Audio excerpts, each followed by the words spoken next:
Right. Good evening, folks. Welcome to our early college planning night in the fall of 2024. Welcome to our class of 2027 and 2028 parents. My name is Amy Thompson. I am the college and career counselor and the lead school counselor at Hillsborough High School. You'll be hearing a lot from me over the next 3 to 4 years, both on video, in person, and also a lot through email. No one will ever say that I don't send out enough communication. So you get a lot from me, but hopefully that's a good info.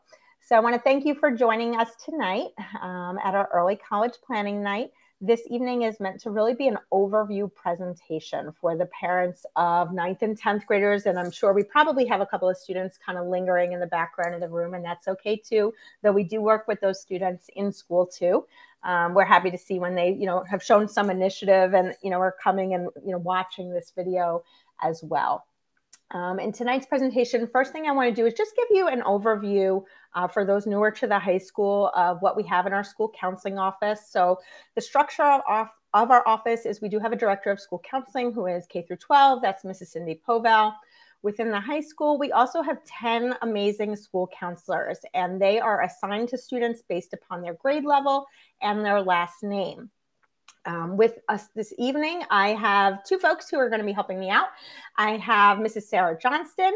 She works with students who are kind of in the lower half of the alphabet, usually last name starting with S and T, and so she'll work with them. And then I also have Miss Brittany Krekel. She is our school counseling intern this year, and she is working with Miss Regan. So she might be seeing students who are in kind of that PQR range of the alphabet. She may have already met with them or be seeing them at some point this year. So the role of our school counselors is they are kind of jack of all trades and master of a whole lot. They work with students on personal, social, emotional needs. They also work with them on their academic concerns, their schedule planning, course planning over 4 years, etc. And they also work with them on planning for their next steps after high school. They are the folks who write students' letters of recommendation in a couple of years when they're ready to kind of be getting off and doing that application to college bit that happens in the fall of their senior year. So it's really important to us that students do get to know their counselor over the next 4 years. Now, then in our office, we also have me. I'm the college and career counselor. So how does my role fit in amongst theirs? So I am kind of the college and career counselor to all 2,400 students. So that's a lot of people. So I'm not able to give every single one of the 2,400 individual attention over all 4 years. So how we work things is that for students in 9th and 10th grade, my role is more in kind of these larger programs and in kind of like the mass communication piece. Individual questions and concerns, that's all really going through the individual school counselor who's, forming those relationships with them early on in high school. As I mentioned, they're going to be working with them all the way through. Then as students get to kind of midway through their junior year, I'll begin working with them, and I'm able to work with students in a little bit more of an individual capacity as our seniors are transitioning, kind of starting to transition out, and then our juniors are kind of moving up. That becomes my next class that is kind of seeing me all the time, if you will. In our office, we do also have 3 amazing student assistance counselors. They work with students on a more in-depth basis in regards to typically social emotional concerns. So students who might need more frequent contacts than their school counselor provide, there's a person there who does that as well. And those are also assigned alphabetically across the grades. So now what I'm going to do is I'm going to go ahead, give me a second. I'm going to share my screen, and bear with me for a second.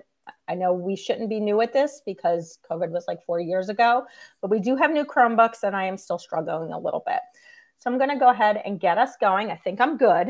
And Miss Johnston is going to be doing the first section of our presentation tonight.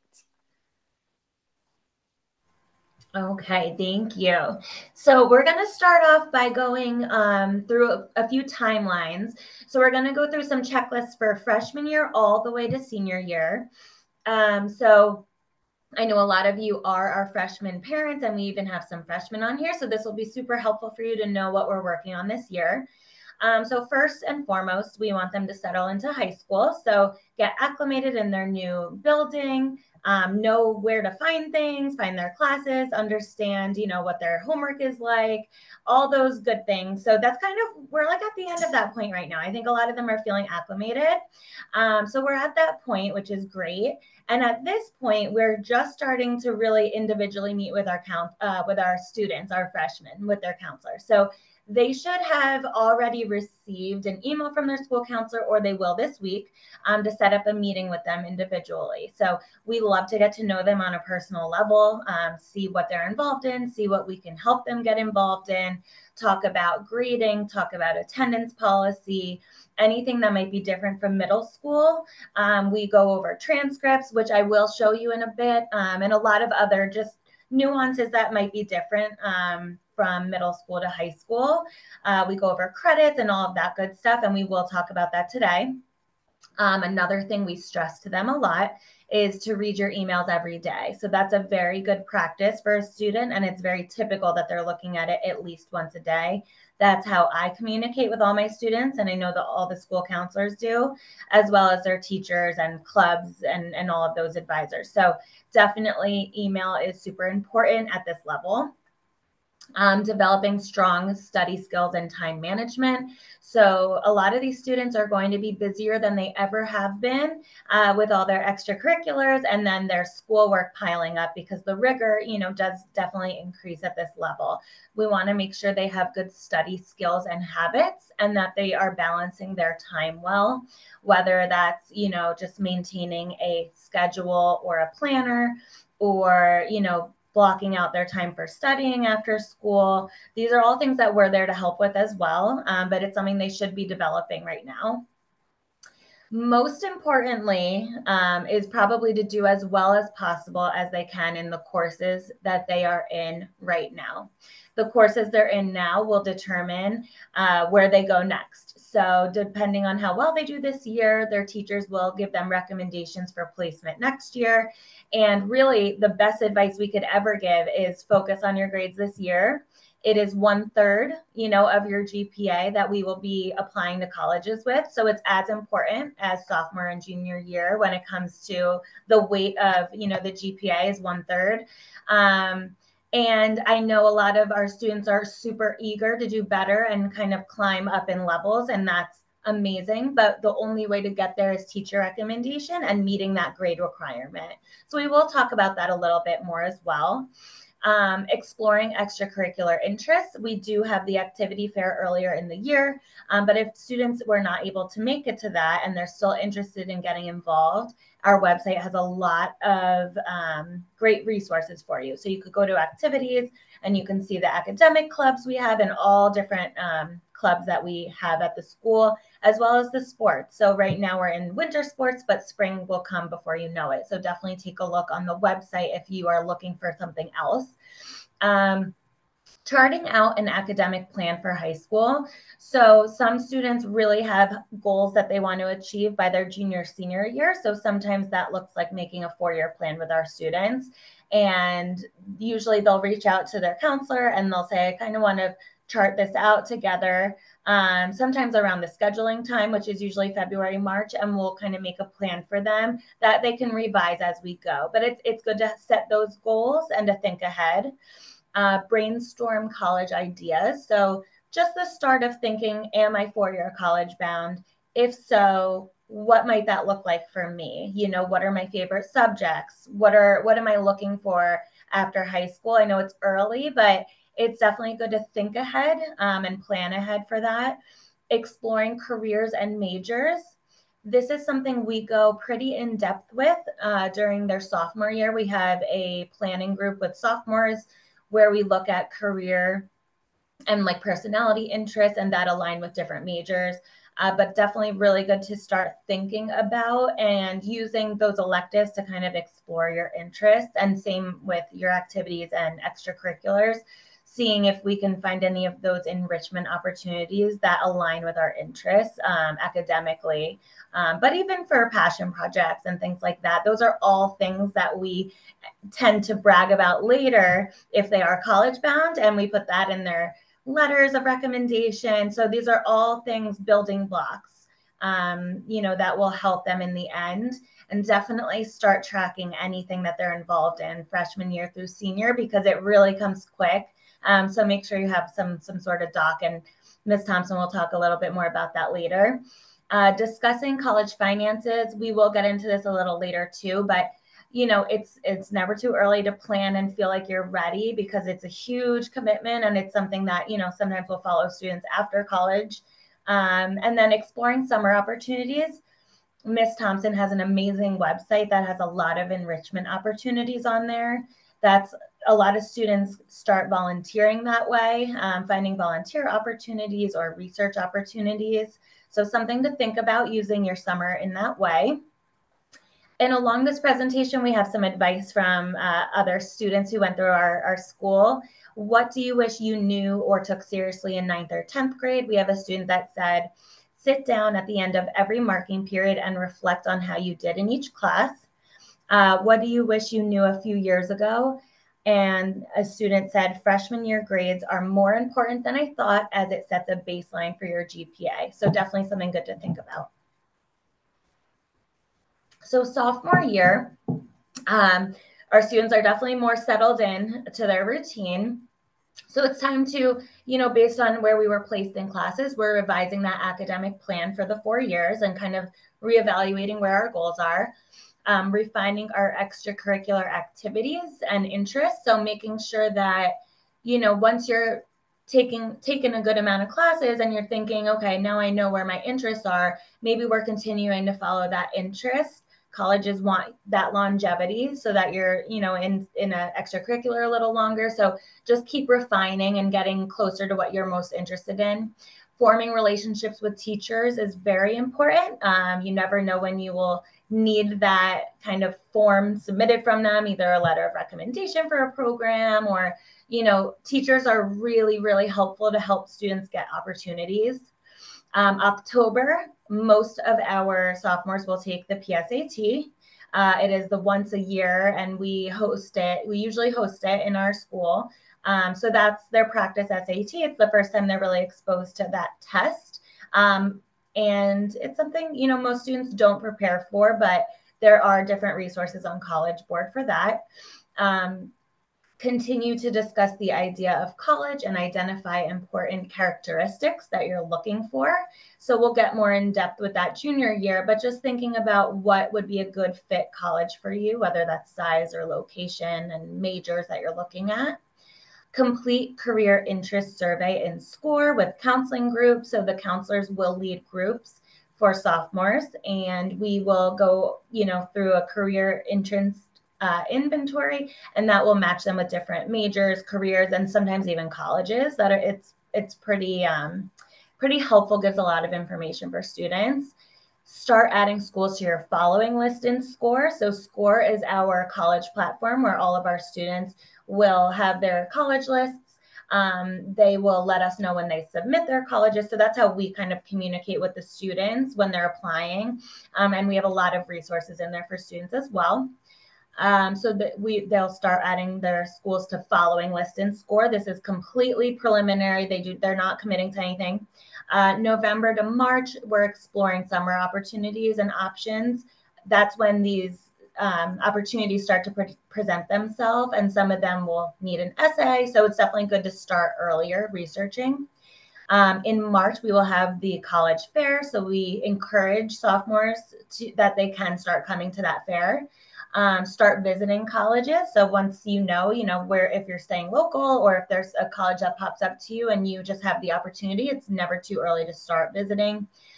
April, you will attend the HHS college panel, typically similar to this, like over Zoom, but we have a lot of college professionals that weigh in and answer a lot of questions from different universities. So again, we have some student input. So what do you wish you knew or took seriously in 9th or 10th grade? Taking the time to form relationships with my teachers, especially sophomore year. People forget it's a very important year. Anything else you wish someone told you early in high school? Focus on your grades, but still be well-rounded, be involved, and do what you like. So since we're focused on early college planning, we're just going to kind of graze over junior, senior year. We will get much, much more in depth with this as the years go on for you. Junior year is all about preparing to apply, and senior year is all about applying.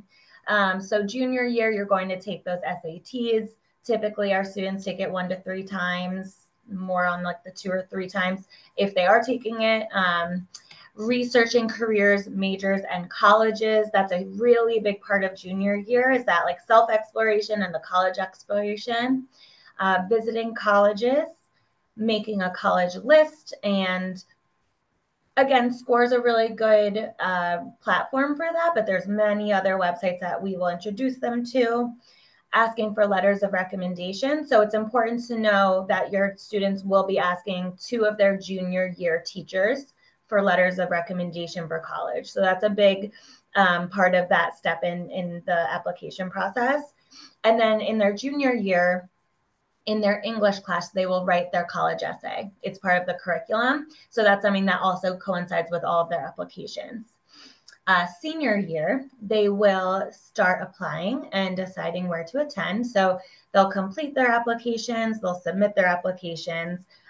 We help a lot with this. We will run groups in the beginning of the year. We will meet individually with the seniors, of course, as they're going through this as well. And we are their number one resource, along with Mrs. Thompson, just to help them get through this process. We really do try to take them, through this the best we can. And again, emails and reading all of our correspondence is a big part of that. After submitting applications and kind of during submitting applications, you'll apply for financial aid. So that's a big part. We also do a night on that on Zoom. So you'll have plenty of information at that time. Applying for scholarships. Basically all year long, seniors will have scholarship opportunities that they can look at, local and national and more. Taking final visits to their schools to choose. And then on May 1st is typically the decision day for their senior year. So hopefully by then they know where they're going. All right, academic preparation. So this is kind of like, how do we get there, and kind of the behind the scenes facts from Hillsborough High School. So we got a lot of questions about our GPA. It is on a 100-point scale. So we do not convert it to a 4.0 scale. And I think a lot of people get confused by this, because I know it's not very common maybe from what you're hearing, but we use a 100-point scale. We don't convert it. Students will ask, and sometimes they'll Google a conversion scale, which is fine, but we only give a 100-point scale to colleges. So the yearly and cumulative weighted and unweighted GPA shows on the transcript. We will show you a transcript shortly, but just so you know, there is going to be 2 GPAs each year. You'll have your weighted and your unweighted, and then after 2 years, you'll have weighted, unweighted for both years, and then a cumulative combined. So your weighted takes into account the level of courses. So for example, the highest level that we offer is the AP, or a concurrent class, where you're taking it with college credits at the same time. That weighs as 1.15. So you would have your final grade, let's say that's a 90, and then you would multiply that by 1.15 to get that weighted. Honors is on a 1.1, CP is a 1.05, and other courses like electives are just weighted as they are. Colleges get your transcript and not your report cards. So they do not see your marking period grades. They won't see marking period grades from your first 3 years at all. Sometimes they will ask for marking period 1 grades from senior year, but that's a later problem. That's just kind of based on the timeline of them looking at your application. If you have new grades in, they want to see those. So they really only get your final grades from your first, second, and third year. And then they'll see your current classes you're taking for your senior year. When you're applying, that is the information they have. Colleges use our school profile to understand what we offer. So we don't offer every single AP class maybe that other schools do, just like they don't offer every single class we do. So the colleges are looking just in the context of your school. Are you taking, what they offer, and what do they offer? How many students? What does the population look like? So the school profile is just something we send to every college so that they have some context on you as a student.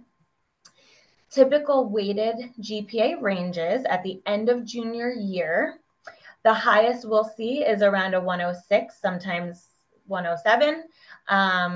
Top 15 typically ends up being 99.7 or higher. That's the top 15% of the class.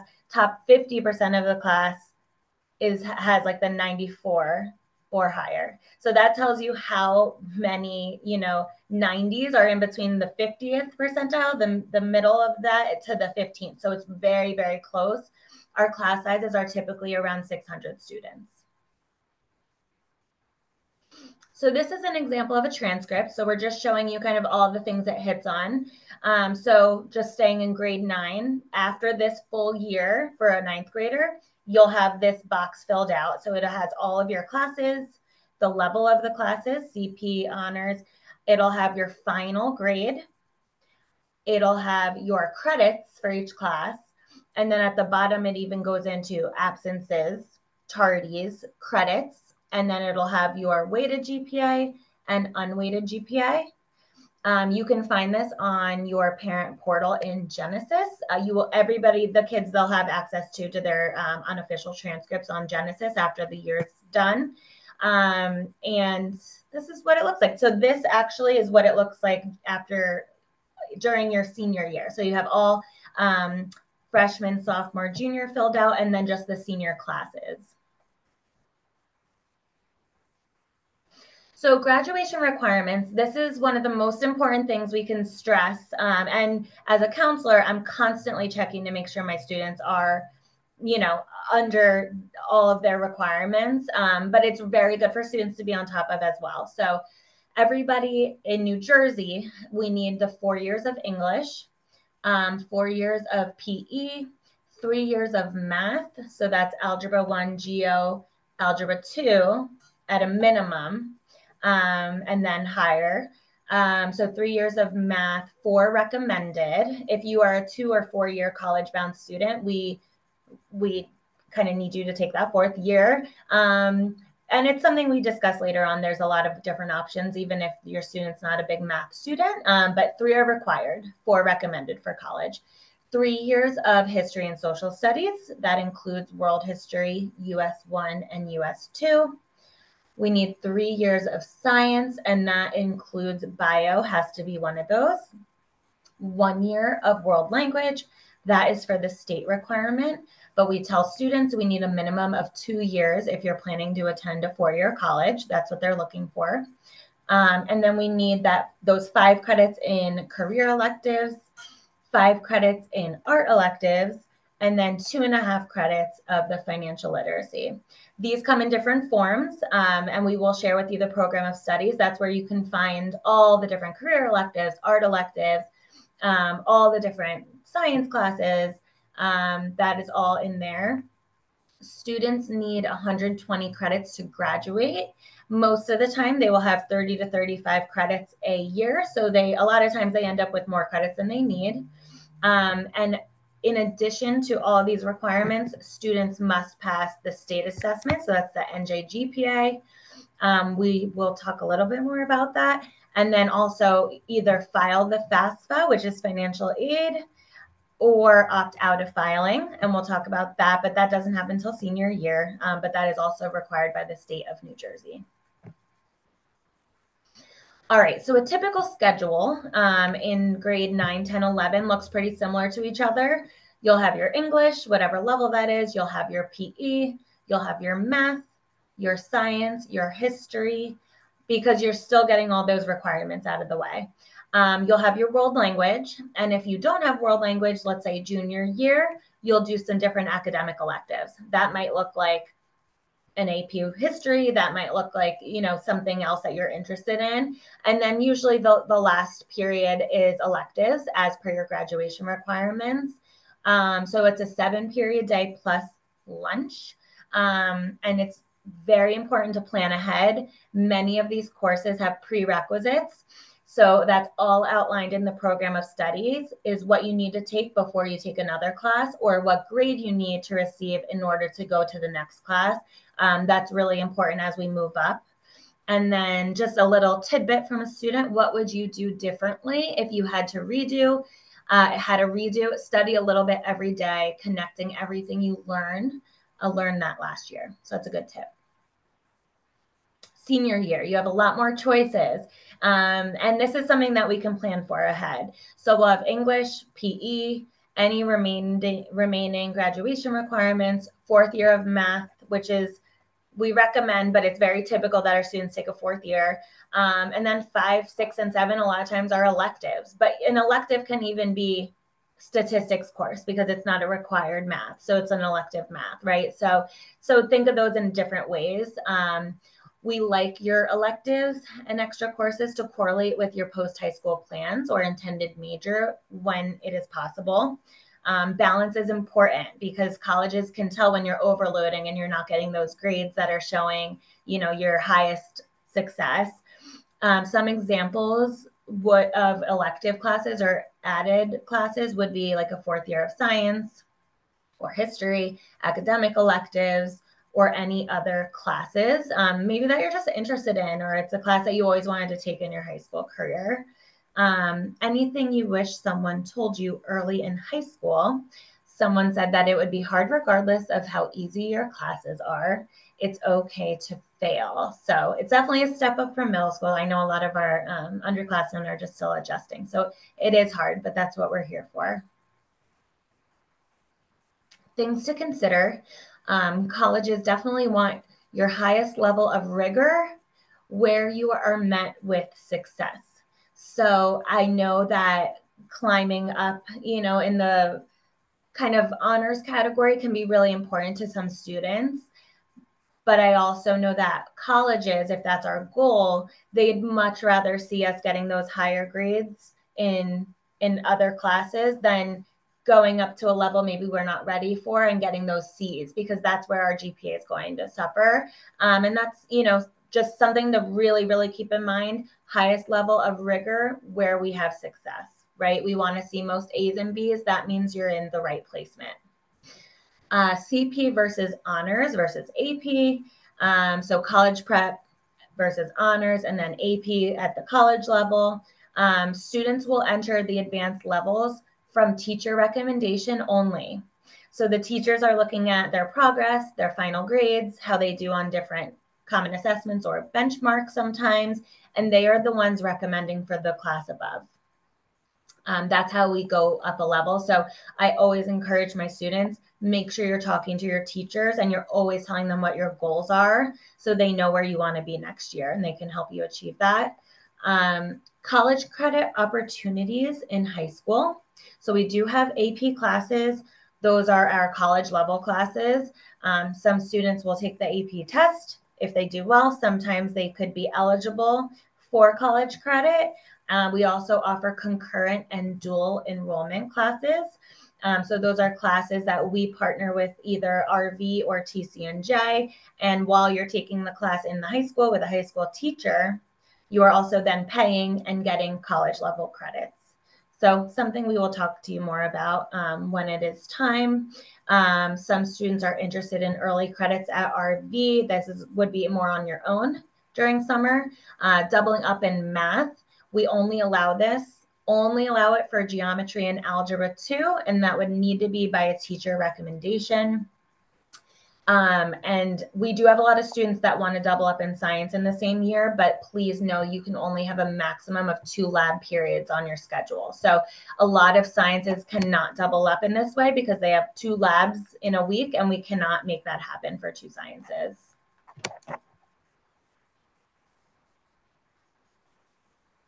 All right, summer classes and option 2. HHS summer courses, we offer a few. They all cost money, so they vary each summer. We typically tend to offer geometry honors and algebra 2 honors. Those are invite only, and only if you were qualified for that honors class next year, right? So that needs a teacher recommendation. Financial literacy and public speaking and computer programming 1 are also classes we typically offer in the summer, but more to come out in the spring on that.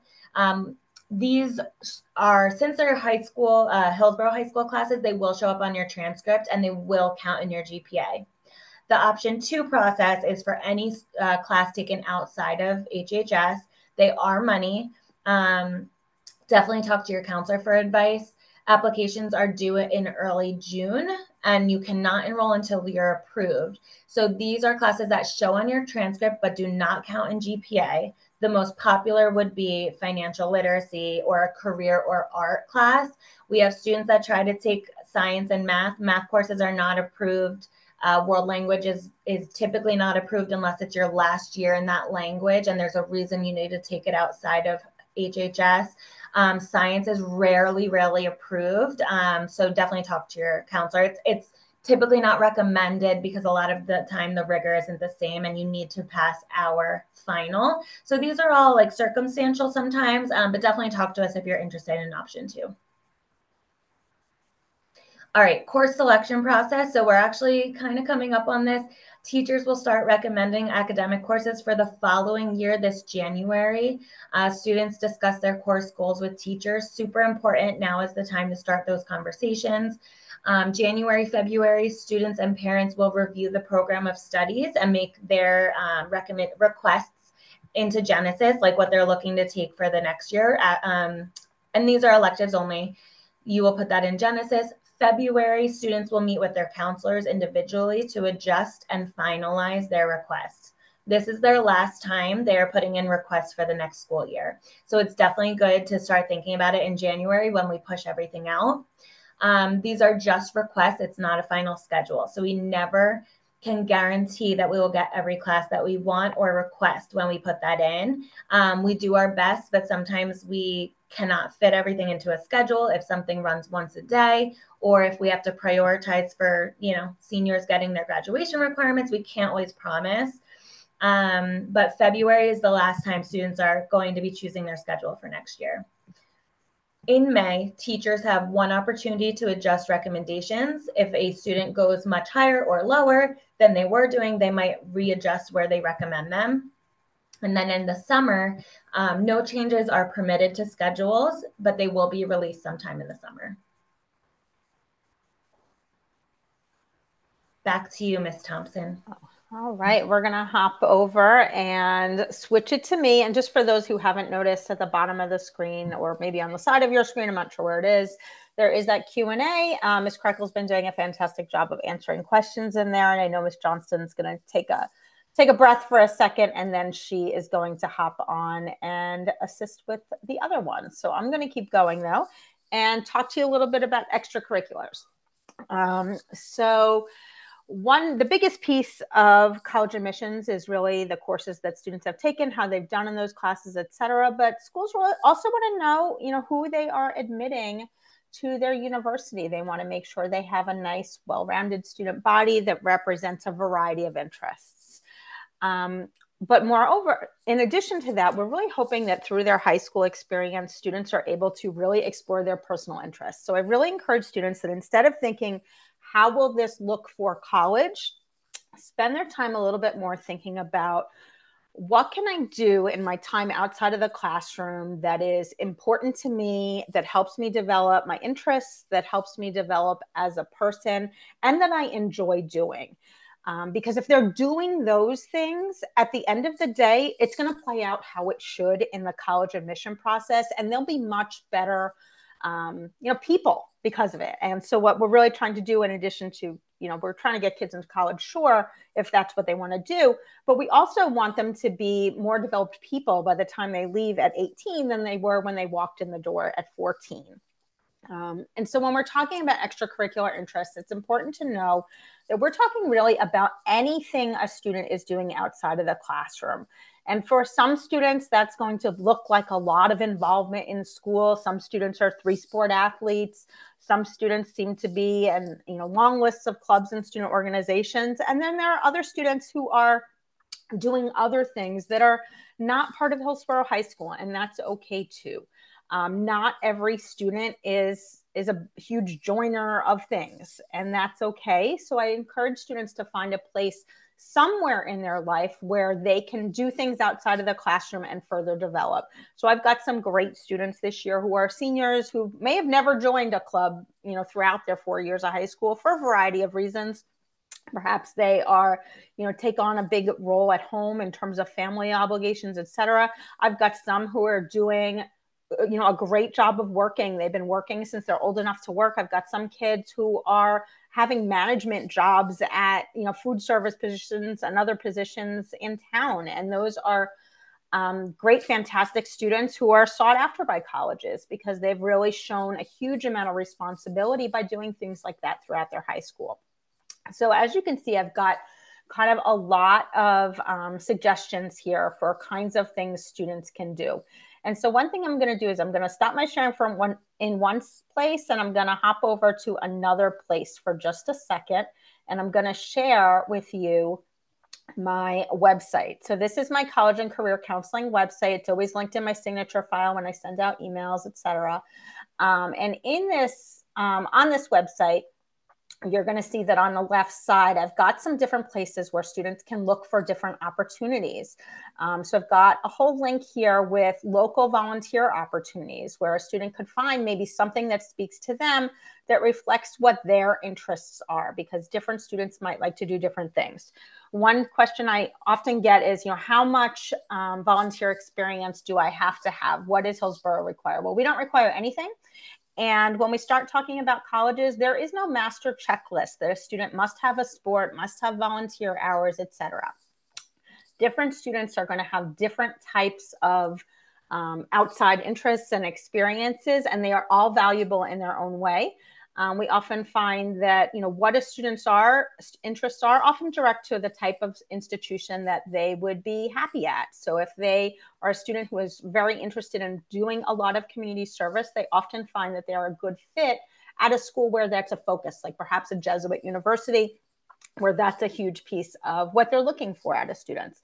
I have plenty of students who do go off to college and they don't have volunteer experience, and that's okay too. Ms. Johnston mentioned where our in-school activities are posted. They're on the website. Students can get involved in things in many clubs throughout the year. In some clubs and some organizations, teams, sometimes they do have to, kind of start in the beginning of the year, but there are lots of other things that students can get involved in throughout the year. I've been really happy to see in the last year or two the types of organizations at the high school have really expanded a lot. And so for some students who aren't kind of your typical joiner, they may find now that there are some different opportunities around video gaming clubs or filmmaking clubs or things like that, where they might find some kindred spirits in the school. Also here, I do have some information about different kinds of enrichment opportunities for a student who might be looking for outside academic activities, either during the school year or also during the summer. So there's a lot of resources here. This is a place I really encourage students to come. As I mentioned, I'm not able to meet with individually with students early in their high school, but this is where I really direct them to go throughout their experience. And I also encourage them to read. I'll send out every 2 months or so. I try to get out an opportunities letter that'll have lots of kind of new things that have come across my desk that I think might be interesting to them. I do try to focus on things that are free or low cost. I find that students can find the expensive things on their own. So what are colleges looking for? I think, as I mentioned, it's really, I would say, quality over quantity. I would encourage students to find the things that they enjoy the most, that perhaps reflect what their current interests are, reflect what they're thinking about doing outside or after they graduate. Try to stay in things for a long time to develop a leadership role. And it's important to know that leadership does not just come in the role of being a president of a club or vice president of the club. And one of the things I hear a lot is I have to start a club. You don't have to start a club. Most kids don't start a club. It's okay to not start a club. But leaders can be found in different places. So let's say you're not chosen as a leader, because we know that sometimes it can become a little bit of a popularity thing, right? how are ways that you can show leadership within the organization you're in without being an elected leader? Well, perhaps you could spearhead a project that what you can run, that maybe you're running a food drive or you're running a volunteer effort. Those are ways to demonstrate leadership, even if you are not an officer. Those are things that you can convey on a college application. You kind of get an idea here about maybe what the most selective schools are looking for, something a little bit different. And now I'm going to kind of do a little personal in this presentation because, like many of you, I have my very own sophomore. So we are in exactly this place in my house. My son goes to Hunterdon Central. What is he involved in? He has shown zero interest in getting involved in any typical academic clubs. It's just not his thing. He doesn't see it. He is in the marching band. He is a section leader in marching band, and most of his activities rely kind of surround music. He's in the pit orchestra, does a couple of other things there. In addition, he works. He is involved in HCTV, which is their video recording. They record all of the sports events at Hunterdon Central. So if you have a sports kid, your kid ever plays Hunterdon Central, you can watch it live on the internet, and it might be my kid video recording it. And he's taking on a little bit more of a leadership role there. It's kind of parlay. That kind of came from taking a class in communications. And then he kind of linked it to doing that. Now he kind of likes it. Maybe this is something that we might want to do as a college major. We'll see. It's 2 years down the road. Things change, and that's okay. But that's kind of like my own kid's level of, academic interests and extracurricular interests, and where he is as a sophomore and what I'm encouraging him to do. My rule for him was like, I don't necessarily care what you do, but you got to do something. You can't just ride my couch. And this is what he's chosen to be involved in. So now what about the summer? This is always a big question. What are we going to do at that time? I really think it's important to, know it's developmental. What they do coming out of 9th grade is probably different than what they're going to do coming out of 11th grade. I do really think a blend of different opportunities is really important. Sometimes I find students that go really, really hard academically in their summer, and they don't take much of a break. And I do think it's important for students to have some break in there because they can burn out. And our goal here is definitely not to burn out before we leave Hillsborough High School, right? So it's important for them to take some breaks and also to diversify what they're doing so that it's not just all kind of about academics. So, there's lots of different kinds of valuable experiences over the summer, and all different kinds of things can be valuable. So that could include summer programs. You may be getting emails or flyers and things about summer programs, especially if your kid's a sophomore and they took the PSAT this year, because by now, all these organizations have bought their name from the College Board, and that is how you start getting all of these mailings. So your child may be starting to get things over email, and you probably still get things over snail mail as well. When it comes to summer programs, like those types of summer programs, the kinds of things that you pay for, I would say that it's really important to remember that the benefit for the vast majority of these things, like 99% of them, is really going to be in the experience that they gain in doing it, not the line on the resume. Outside of the most very highly selective ones, which, those students kind of know what they are. Those are generally free ones. Ultra selective, like under 10%, those are highly selective. They help on a resume.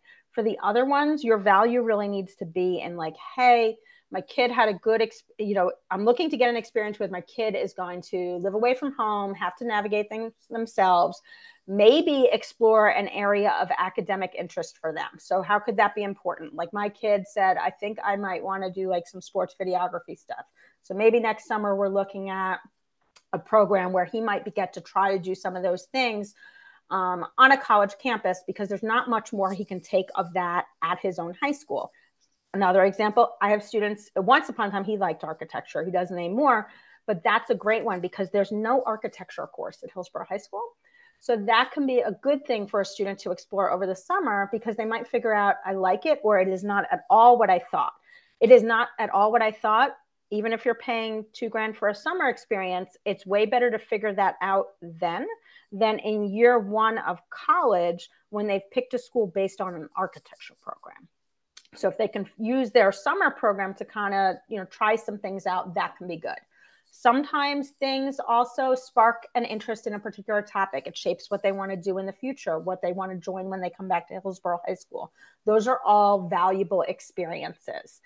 It's important to know that most of the programs on the college campuses are really pay to play. The more selective this campus that it is on, I will say in general, not in all cases, but in general, the more expensive that opportunity is. It's important to know that many of those programs, the things on campus at Brown and these other schools, are not sponsored by that university. They have nothing to do with that university. An outside organization is frequently renting the space at that university to offer their program. Also, for most of the programs, not all, but most, even when they are offered by the university, there's not necessarily a connection between that summer programs and the admissions office. So it's not going to be something, unless it's one of these highly selective ones, that's going to impact your chances of admission to that college. And that's important, especially because I hear students that are applying to the most selective colleges, and they're very concerned about, hey, do I need to go to a Brown pre-college program to get into Brown? Like, you do not need to do that. And going there isn't going to help you get into Brown. So find the thing that is the best experience for your child. This time of year, we seem to get kind of, maybe now it's the email equivalent of folders with shiny gold seals and like gold foil handwriting on them.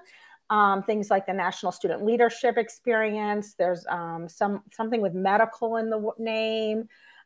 There's some other ones out there, and they imply that they are highly selective programs. I'll tell you that they are not highly selective programs. Those are places that do buy names from the College Board based on a predetermined set of PSAT scores. I see students with all kinds of GPA ranges, A's, B's, and C's, getting invited to these same programs. So don't assume that that is a highly selective thing. It's something you must do. Are they a scam? They are not. They exist. They can be valuable. But as I mentioned, the value, you have to think of that value as the experience, not the value of like, oh, because they went to the National Student Leadership Conference, this is a fantastic thing that's going to get them into college, because not necessarily. Back on my website where I do have a list of summer programs. Again, that's something that I kind of will send out as we go. So that's kind of, a gist of what we're talking about in terms of summer programs. Timeline around now is a good time to start thinking about what your kid's going to do over the summer. We started talking about in my household. My kid is trying out for a drum course, so that's going to take like half this summer. It's a weekend only thing. And then we might be kind of pairing it with maybe financial literacy, so he doesn't need to take it in school and use a spot in his schedule to do that. So it might be the summer for him to try doing that. And my hope for him is that he'll get some independence also in doing this, because the end of his drum corps thing would be like a week and a half of him on a bus going halfway across the country competing in drum corps. So my hope is also that personal development piece in him doing that. So that's what we're doing in our house this summer, hopefully. Now, what about standardized testing? Okay, Ms. Johnston mentioned that in October, there is the PSAT. And so there's a couple different PSATs that you'll see that the College Board advertises. The College Board is the organization that runs the PSAT, the SAT, the AP, and some other things as well. At Hillsborough, we offer the PSAT NMSQT for the last several years. We have offered it on a Saturday. It's offered once a year at schools. Many schools in our area offer it on weekdays. We currently offer a Saturday.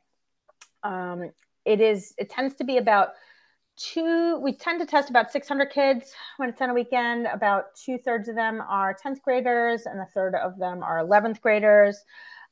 Students don't need to take it both times. They don't actually need to take it at all. It's certainly not a requirement, but it is a good practice to kind of see where things are. The College Board alleges that the score that they get on their PSAT should roughly align to how they would do on the SAT if they took it at the same time. So the scale's a little bit different, but if a student got like an 1100 on their PSAT, if they took the SAT right around the same time, they'd probably get a score in that 1100 neighborhood as well. I generally do see student scores increase from taking one time to taking the next time. Do students need to retake in 11th grade if they took in 10th grade? Unless we start offering it to everybody in school, and if we're still in this sign up on a Saturday thing, I generally encourage students who were very high scorers to take the PSAT as a junior so that they can be considered for the National Merit Scholarships. For other students who are kind of midway through, kind of middle of the road SAT scores or pretty good, but not going to be fantastic, I encourage those students to kind of move on to the SAT and the ACT because there's not necessarily a reason for them to take another practice test if they're ready to move on to the real thing. So when do we have suggest that students take the SAT and or ACT? And these are two different college entrance tests that are out there. So if you haven't heard of the ACT, it's a different test, and I'll talk about the other one in a little bit, how they're different. We generally recommend students testing 1 to 3 times in the junior year. And so for parents that are kind of in my age range, this is a little bit different from what we did when we were kids. When we were kids, like you maybe tested once at the end of junior year, and then you test in the fall of senior year. I've really seen things shift a lot, especially in, I would say, the last 5 to 8 years, where really testing is a junior game now, for the most part. I do see some students test in the August before their junior year, and that's okay. I would say that is really best for students who have already completed Algebra 2. Should students test earlier than junior year? I try not to encourage it so much because I do find that those are rarely scores that students continue to use. And it's rarely the top score they get. And I find that when we're concentrating on doing a lot of test prep there in the sophomore year, it's often interfering with that whole success in the classroom thing, which is worth a lot more than kind of the test scores are. So I really would prefer to see them focusing on what they're doing in the classroom in the sophomore year, and then kind of moving on, in the summer months and things like that, to moving towards the SAT. So I've kind of listed here some things to consider. I really encourage them to think about where they are in the math curriculum. The SAT and the ACT both have a lot of Alg 2. And so for a student who's just taking Alg 2 as a junior, I would say the spring of junior year is probably where they'll meet with more success, especially on the math section. I think about whether they've done any prep. There's not really a reason to just randomly take an SAT just to see how I'll do. We can do that by taking a practice test in the Blue Book app that's on the kid's computer right now. So you don't have to pay the College Board $60 to do that. You can do that on your own. And I encourage students to really think about, when they're working on their testing schedule, what they do in terms of sports and extracurriculars and how that might impact their schedule. So sophomores, it's a good time to start thinking about how you might lay out your testing schedule over the next, year and a half, really, kind of next year. But think about, for kids that are in marching band, it's a lot to try to do some of those things in October and November, as you might have found when you had, marching band the same day that you had PSATs this year. So that happens all the time. For kids that are football heavy, fall may not be great. So think about what months work best for your schedule, and when you're really able to commit to putting the time in to get a score that you think you might want to use. So we've got a couple different kinds of tests here. I've kind of included both. Highlights, SAT is digital. It looks just like the PSAT looked this year. It's scored exactly the same. It's structured exactly the same. ACT is in this weird state of transition where it's still paper, but it's offered on computer at some test centers, but not on your own personal Chromebook. The site has to provide a computer. So I'm not sure how many locally really are doing that. I'm inclined to think a lot of our area sites are paper. Another change that's going to happen in the ACT shortly is that they will be making the science section optional. And so there's a lot of kind of changes going on there. But at this point, the tests are not super dissimilar, because the other change going on with ACT is they're lengthening some of the section times and reducing some of the number of questions. One of the historical differences has been that the ACT has more questions, so it goes faster, but they're more straightforward. But now it's honestly kind of becoming a lot more even between the two tests. Students can take either, they can take both. There's a concordance scale that exists, so you can kind of see how they did one test compared to the other. Now, one thing we haven't mentioned is test optional. So our students here that I'm talking to are 2027 and 2028. We don't know yet what test policies are going to be by the time these students are applying to schools.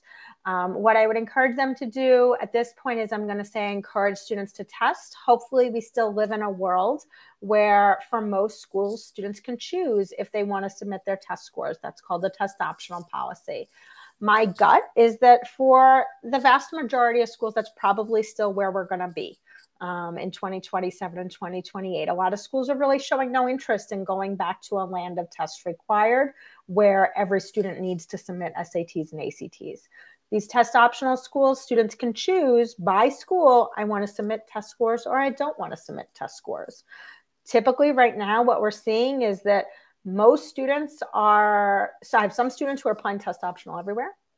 I have others who send their scores to some places and not to other places. So you're going to have to see a little bit as the years go by where we are. Freshman parents, you really kind of want to check in before we get to kind of that junior year when you're making decisions. Do I want to pay for test prep and things like that? If your student's not doing well testing and we're still living in this test optional world, I don't want to see you spend a ton of money on test prep for your kid to wind up applying without test scores anyway.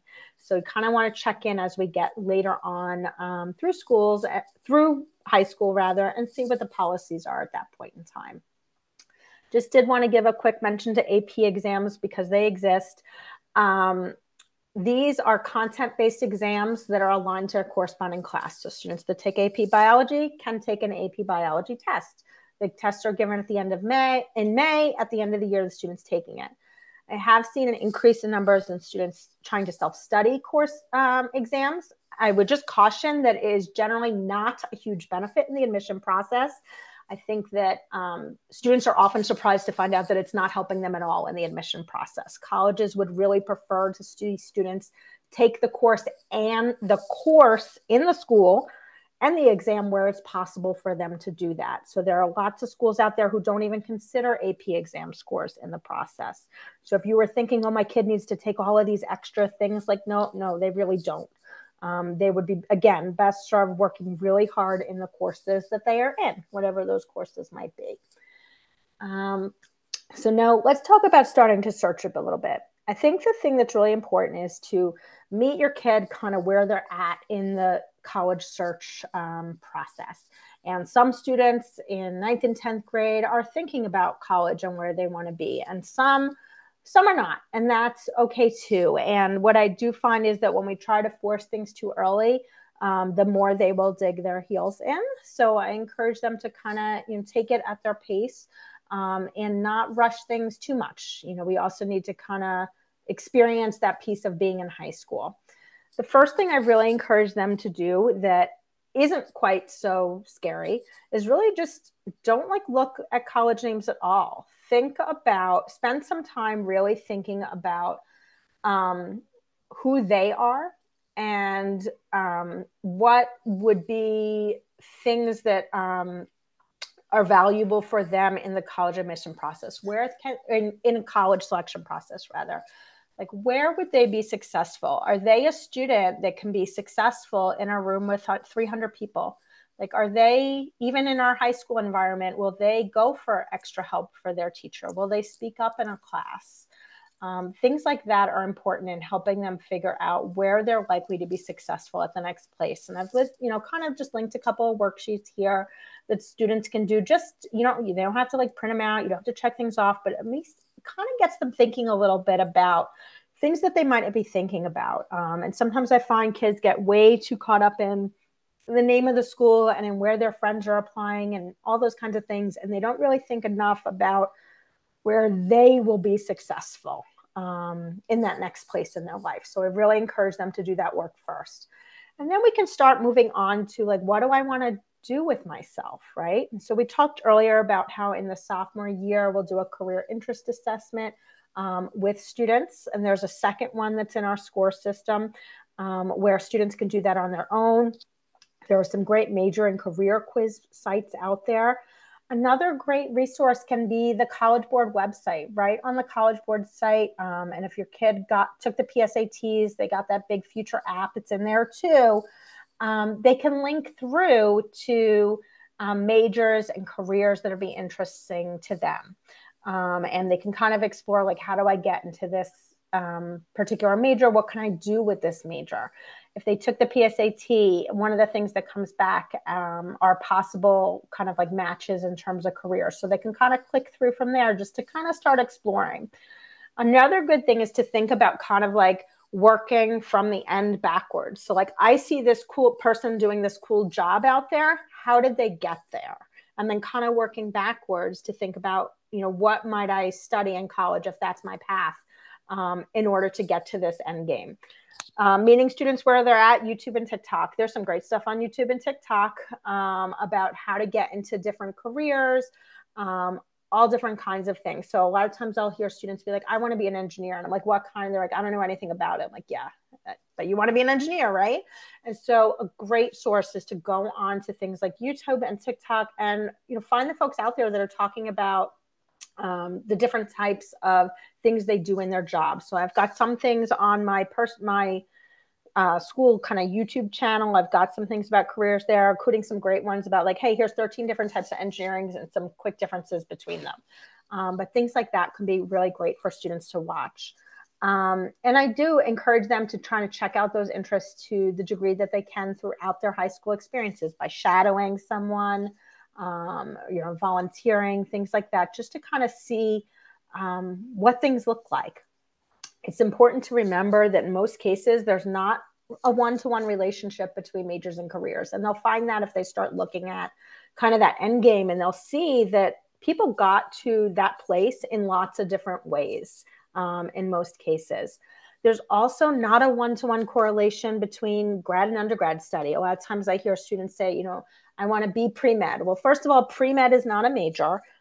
It's a program. So if students want to go to med school, they can major in whatever they want. The largest numbers tend to be in biology. It's not the highest acceptance rates to med school. So there's lots of other ways to get to med school. You can be an art major and go to med school. You just need to take the prerequisite courses to get there. Many employers are really looking for the basic skills that can be found in a wide variety of majors. Employers, in a lot of cases, can teach you how to do the work, but they can't teach you how to think. They can't teach you how to write. They can't teach you how to communicate. That's the stuff that they want you to have those skills before you get there. You can do that in a lot of different college majors. And I encourage students to really enter college with an open mind. It's okay if we don't know exactly what we want to do. We have some time to explore when we get there, and don't be so set on this thing that you went in with that you must stay there if it's not working out. It's okay to move left or right and find something that's, related to what you thought you wanted to do and still uses some of those main, skills that you developed, but might give you exposure to some other things. Some things that I encourage students to give extra thought to, though, are nursing, engineering, and architecture. And those are the things that are a little bit harder to declare later once a student is on campus. So those are some of the things I encourage them to really work through when they're in high school, because they're a little bit more of a commitment on the college end once they get there. What we do want to see students doing is really looking for the right fit for them. So it's not really about attending a quote unquote good school, but really a good fit school. So a school that's a good academic fit, social and environmental fit, and also a financial fit for their individual family. And which piece of that pie is most important for an individual student is really going to vary very much depending upon the student. One of the things that they'll be doing as they kind of go through school is they're going to be developing a college list. And when they start that list depends on the kid. My own son last year, his school uses SCORE as well. And so he called me when I was on a college trip. He told me, hey, we got this SCORE thing today. And I added some schools and I opened it up. And I don't think there was anything that cost below $80,000 on his list. So that was the start of the list. The list looks different now. Now we're in sophomore year. We had a conversation about it maybe a month or two ago. He brought it up and we're kind of looking at things. And I added a couple other schools and he had added a couple more schools. Now we're not thinking about it again because we're a sophomore and, we're 15. He'll think about it again because his school is going to be meeting with sophomores kind of soonish. And so they'll do some other things. And then I expect that as we go through next year, we'll have a long list. Juniors, I see long lists for them. That's great. And then I see those lists, come back down before they come into their senior year.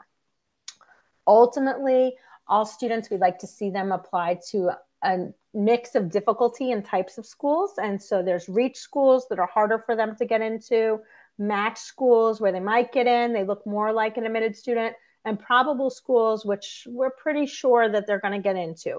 For those in my age range, a lot of times those have been historically called safeties, but we try to stay away from that terminology because we can't guarantee for any student anywhere that they're going to get in. And every school offers value. So even a probable school should offer value to a student. Perhaps they're getting merit scholarships from there. They're in an honors program, et cetera. So we don't want to take away from the experience of that school by, kind of denigrating it in any way, I would say. As opposed to the older days, I would say an average HHS list right now varies from 8 to 10 schools at the end of the day in terms of how many schools they applied to. 12 to 15, I would say that's okay too. The one thing I'd say is bigger isn't always better when it comes to numbers of school students are applying to. Sometimes I see very, very, very long lists, and I try to caution parents to not encourage those very, very long lists. They often do not lead to very good results at all. So I encourage students to kind of, be judicious in where they wind up applying. So how can we start kind of thinking about where a student might wind up? One good thing to do is a good first step for them could be to use SCORE or another system to kind of do a basic college search. So I'm just going to hop onto my SCORE account for a second. This is my dummy SCORE account. Your students all have SCORE accounts. I just resent out their links for those who have not ever logged in one. They just got a brandy new invite a couple of hours ago that they can log into. When they first log in, there's a little college match thing they can do. I've already done mine in here. So now this starts to all customize according to what I've done in this system so far. So every kid's system looks different when they come in. There are some career searches here. They can do them, redo them, etc. If they want to do basic search, I just encourage them come on into the Discover area. And they say, I want to go to a 4-year school in New Jersey, in the US. So now they've got this massive list of 2,000 schools that are showing up. But I like to just use the all filters and kind of go from there. So if I think that I want to major in, I'm not going to do like psychology because everybody's got a psychology program. I'll go back to my friend architecture because that'll start to pare us down real quick. 4-year schools that offer architecture. I go to what's already considered basically like a small college size high school. So I think I would be better at something that's sort of medium. And I'm kind of open to the idea of a really big place. So I'll pick that. And then, what else do I think? Like, I don't think I belong in a city, but I don't belong in the middle of nowhere. So I'm going to pick these things. You can pick how far things are. So my starting point is Hillsborough. And I want to be away from home because I'm worried that my mom, Mrs. Thompson, might stop by for dinner. So I want to be a little further away. And we can kind of go from there. And students can kind of pick and choose what they want to do. And then it'll show them schools. They can then follow them right from here if they already know that that's a school of interest. Or they can click on them to learn a little bit more about them. So I'm just going to click on UConn quick and come down. And so there's a lot of information students can explore here and parents can too. I'll talk about that in a second. Has a lot of information about what majors are offered, what's most popular at this school. So this is what's most popular at UConn. This is the big school, the one who won the basketball national championship last year. Tells you about what student organizations they have, how big the school is, all the kind of basics. That type of information, they can get this on SCORE. They can use the big future college search. They can use niche. I really don't care. At the end of the day, I love to see them follow some stuff in here because we can see what they're doing in here. And we know that they're kind of working and that they're kind of thinking of things. And also sometimes I'll get opportunities for individual schools and I'll throw it out to the kids who have it on their following list. So that's why I like to see them make their way here eventually but like, I don't care if they start somewhere else. It's totally fine. Here in the admission section, though, we start to see what kinds of students are admitted to UConn. So you start to get a good idea of that right here from this page right here. And you can start to see from individual schools, some schools are going to have scattergrams listed on their websites. And so you'll be able to see where that student kind of falls amongst other students who applied to the institution. And so you can kind of look around and find that within here. But that starts to give them an idea about what schools are out there, where they might compare to other students who have applied to the institution, and how selective it might be. They can add as many schools as they want to the following list. And if they decide that they're not actually interested, they can just say they're not interested, and then it kind of goes away. And it's fine. And we use this all the way throughout high school. So that is a good way to kind of get started in looking at schools. Another thing that a lot of students like is this HHS class of 2024 admits. One of the struggles for students and families seems to be, how do I know if my kid stands a chance at this school?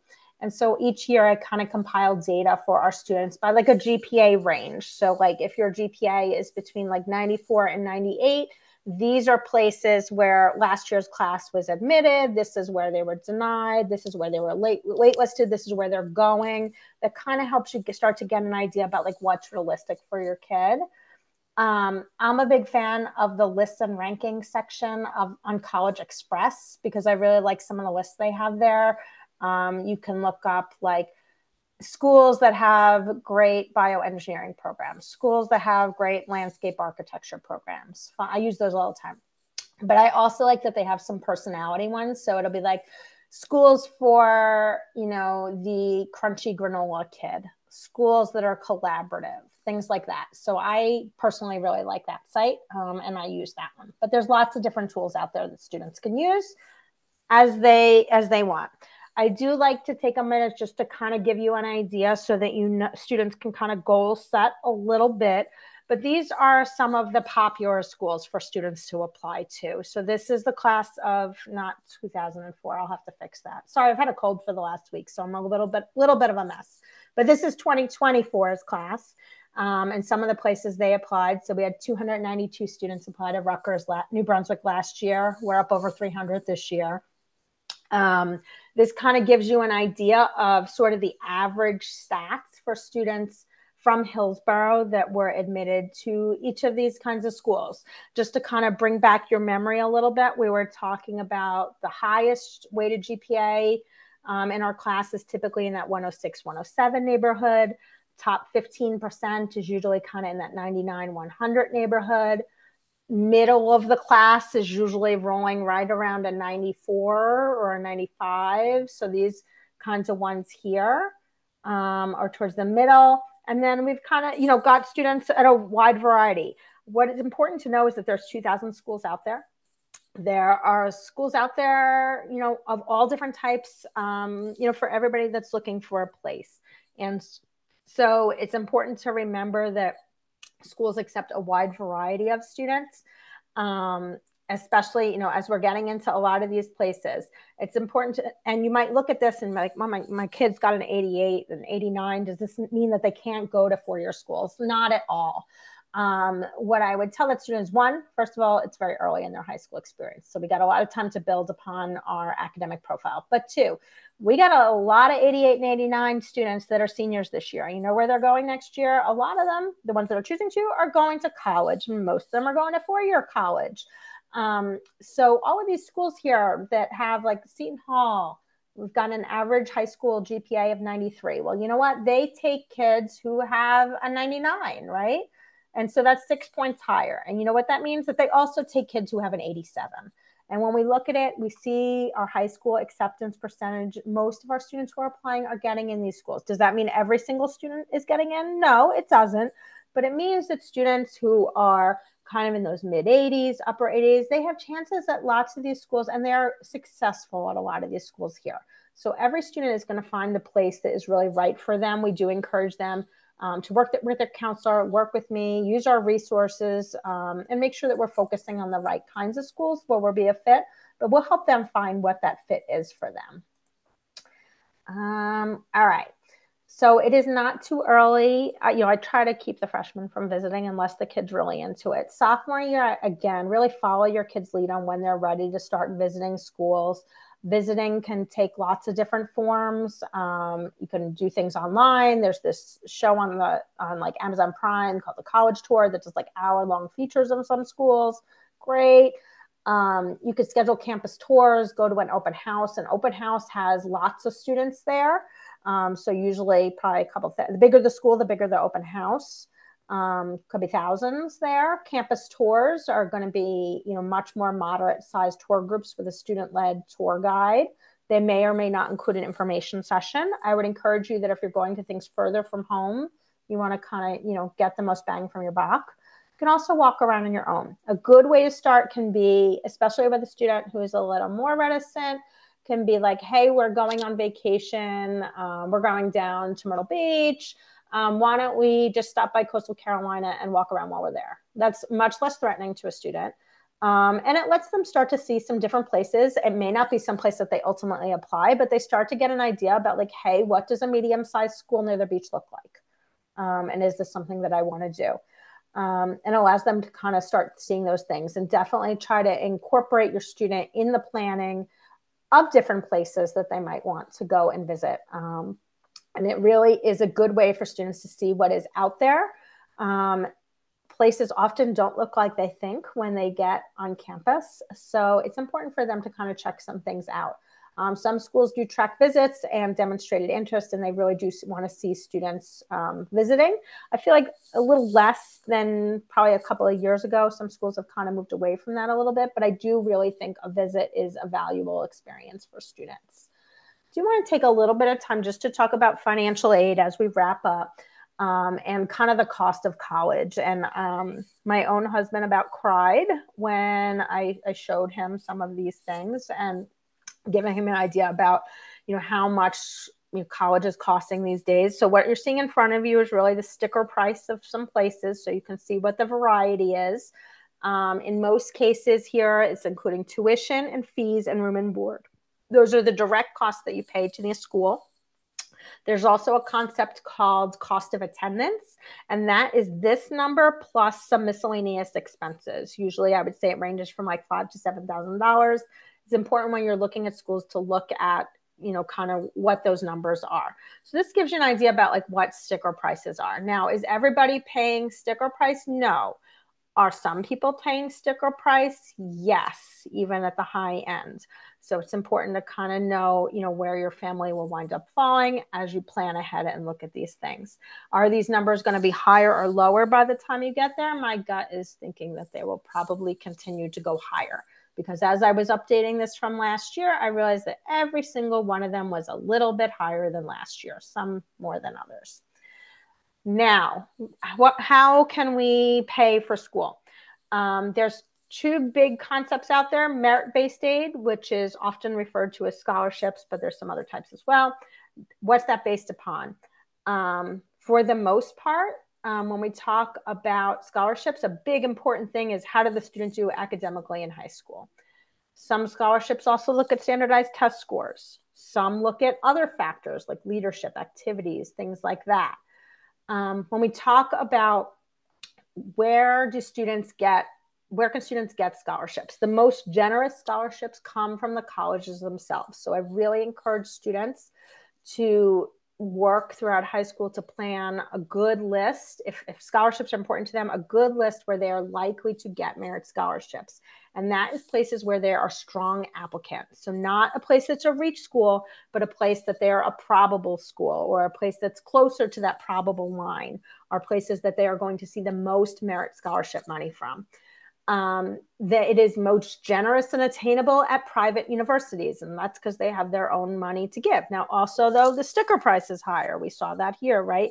Lots of high sticker prices kind of in that right column. But a lot of times those are counteracted by perhaps very generous scholarships. So Most of our students who were recently at a Rider Instant Decision Day, a lot of them we were rolling out with $20,000 and $22,000 scholarships, bringing that sticker price into the mid-30s already. So now we're at a place that's already pretty much at the same place at TCNJ. So students can have a little more variety in where they might pick if they're able to find a place where they can get some generous merit money. Very popular for Hillsborough students, out-of-state public institutions. The big out-of-state schools, the ones that you are playing in the national football playoffs, the ones that we see on TV, those are very popular for our kids. Know that some of them give money, but most of them don't give money. And they also, there's really no wiggle room financially on those institutions in terms of like negotiating. There's not negotiating with them. But some of them give money. Alabama gives a lot of money. Ohio State currently gives a lot of money. There's some others that do. Penn State does not give a lot of money. It kind of varies a little bit, but I encourage students to be realistic on where they're applying. So keep that in mind as you're starting to look at those lists. And then we have need-based aid. And so need-based aid is based on results of the financial aid application, the FAFSA, other financial aid applications, and it's based on your family's resources. So that includes grants, loans, federal work study, et cetera. There are some things that you can do now to start to see, what the financial picture might look like for your family.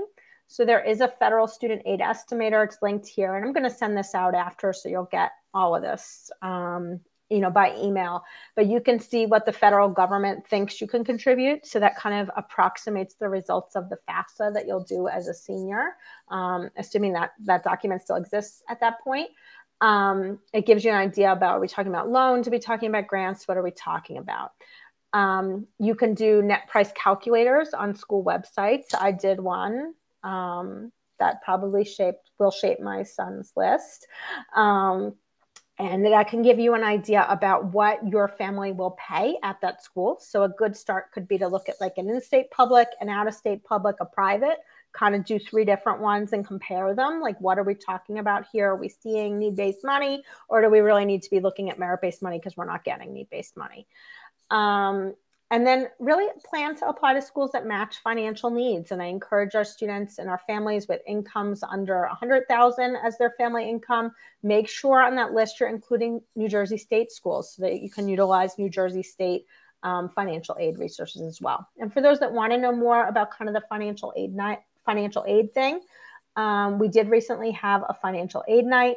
There's a link here. It's on my YouTube channel. We host one every year, so we will continue to do that going forward as well. That helps families kind of get through that financial aid application process. So that kind of brings us to the end. It looks like we're fairly caught up on questions here. So I'm going to stay on and we'll continue to answer questions, but just to kind of direct you, what do I do next? Freshmen and sophomores, we kind of talked about it. Definitely encourage you to explore my college and career counseling website. Those that want to know more, you can go onto YouTube. Sophomore parents, if you're like, hey, we're ready to move on past this, you can check out last year's junior parent night presentation on there and kind of see where things are. We encourage students and families to come to our college fair in the spring. That will be Wednesday, March 19th.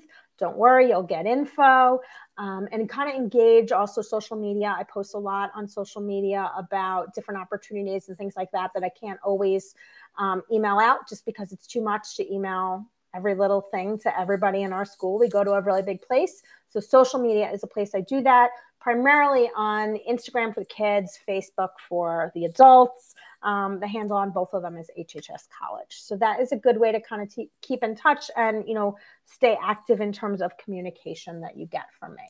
So I'm going to say thank you for attending tonight. This will be recorded, will be sent out soon, and we will stay on and continue to answer questions for a couple of minutes for anybody that we have missed.